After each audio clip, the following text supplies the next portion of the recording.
한국 과학계의 대목, 과학계의 간마더 한선아 박사. 엄청난 내공의 그녀가 들려주는 친절하고 재미있는 과학 이야기. 광마더 지금 바로 출발합니다. 일상생활에서 궁금한 과학 이야기 많으시지요? 알기 쉽게 풀어드리려고 나왔습니다. 여러분의 광마더 한선아입니다.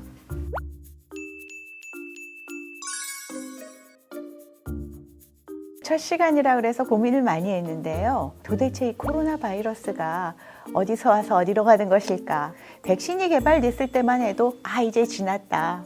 그런데 요즘 또 갑자기 오미크론이라는 놈이 튀어나와서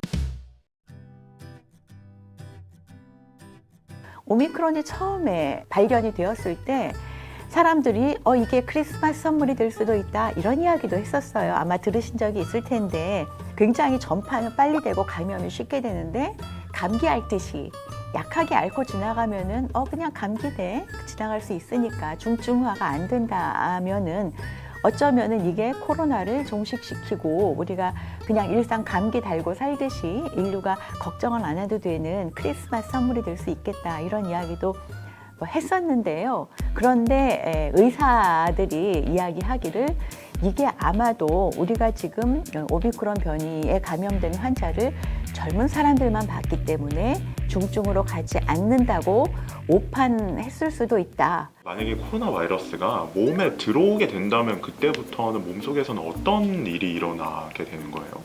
사실 사람의 몸이라는 것이 아주 외부에서 침입하는 여러 가지 바이러스라든가 세균에 대응을 잘하게끔 진화를 해왔어요. 그래서 갖추고 있는 게 면역 체계인데요.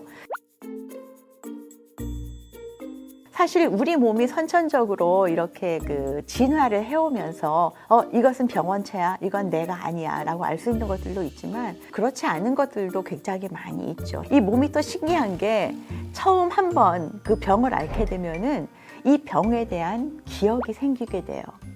그래서 이렇게 기억으로 형성되는 것을 우리가 후천 면역이라고 이야기를 해요.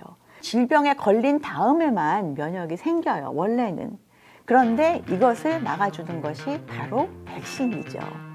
백신이 이게 면역 기억이 형성된다고 이야기를 했잖아요. 면역 기억이 형성이 되면은 이건 평생 가야 되는 게 아니야? 이렇게 생각할 수도 있는데 바이러스가 그다음 들어오는 바이러스가 이전에 들어왔던 거랑 똑같으면은 한 번만 맞아도 돼요. 그런데 이 바이러스라는 게 그렇지가 않거든요. 기본적으로 변이가 굉장히 잘 일어나는 아이들이에요. 두 가지 종류의 바이러스가 있어요. DNA로 자신의 유전체를 전달하는 DNA 바이러스가 있고 RNA로 전달하는 RNA 바이러스가 있어요. DNA 바이러스는 우리 간염 바이러스 있잖아요. 간염 바이러스 같은 경우에는 DNA 바이러스예요. DNA는 변이가 잘 일어나지 않아요. 왜냐하면 DNA 자체가 굉장히 분자 구조가 안정된 구조를 가지고 있거든요. 그래서 우리가 간염 백신은 한 번 맞으면은 평생 안 맞아도 되고 한 번 걸려서 항체가 형성이 되면은 그게 이제 평생 가게 되죠. 그런데 RNA는 분자 구조상 굉장히 다른 물질과 반응이 잘 되는 구조를 가지고 있어요. 그래서 RNA 바이러스는 변이가 굉장히 쉽게 자주 일어나요. 그래서 이 코로나 같은 경우에는 이제 RNA 바이러스인데요. 감기 바이러스도 마찬가지로 RNA 바이러스고 독감도 RNA 바이러스예요.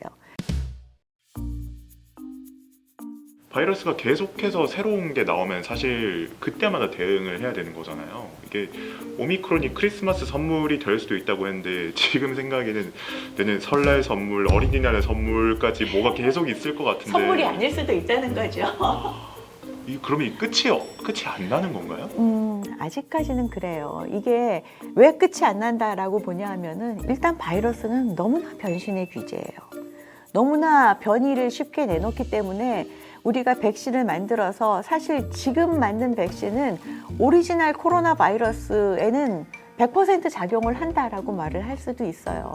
그 바이러스는 막아줄 수 있지만 이미 변이가 너무 많이 일어났기 때문에 이 백신의 효과가 점점 사라지고 있는 것이고요. 그렇다고 이 바이러스가 새롭게 변이를 할 때마다 백신을 그때그때 새롭게 만들자니 이 백신을 만드는 데는 또 시간이 아무래도 필요하고, 더 무서운 것은 백신보다는 어떻게 보면 치료제 문제예요.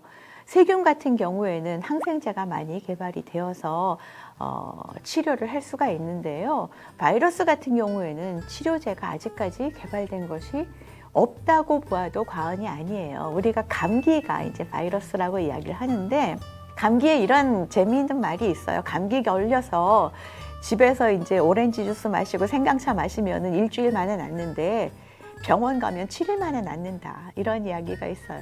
이처럼 치료제가 없고 그냥 대증요법이에요. 기침을 멎게 하는 것, 콧물을 마르게 하는 것, 이런 것들을 이제 도와주는 것이 치료제라고 우리가 이야기를 하고 있기 때문에 뚜렷한 치료제가 없다. 그런데 지금 이제 치료제라고 이제 우리가 이야기를 하는 것들이 있잖아요. 뭐 람데시비르 치료제다, 바이러스 치료제다. 사실 이런 치료제도 바이러스의 증상을 완화시켜주고, 그 다음에 면역을 강화시켜주고, 또 바이러스가 몸 안에서 무한 증식하는 것을 조금 막아주는 역할만 하지, 바이러스를 콕콕 집어서 다 죽여주는 것은 아니기 때문에 결국은 면역체계, 우리 사람의 면역체계에 기대는 수밖에 없다.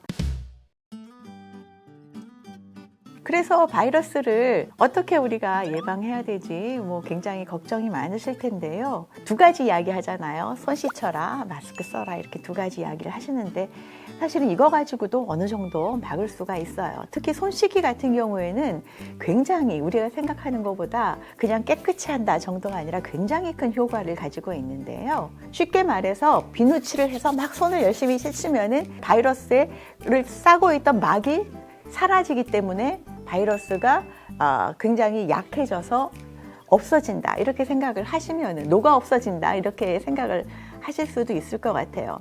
이 마스크 같은 경우는 바이러스의 보균자면은 내 침을 통해서 다른 데로 전파되는 걸 확실히 막아줘요.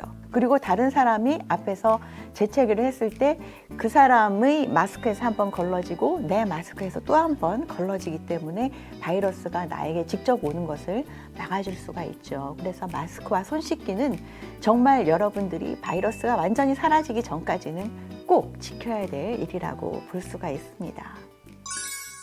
오늘 제가 준비한 이야기는 여기까지고요. 쉽게 설명해야지라고 생각을 했는데 말하다 보니까 저건 또 무슨 이야기야, 안드로메다로 가신 분들도 계실 것 같은데요. 그래도 바이러스에 대해서 여러분들이 크게 이해를 하시고, 또 바이러스를 막기 위해서 나는 무엇을 해야 되겠다라는 경각심을 좀 가지셨으면 좋을 것 같습니다. 다음 시간에는 또 여러분들이 궁금해하시는 여러 가지 이야기로 찾아뵙겠습니다.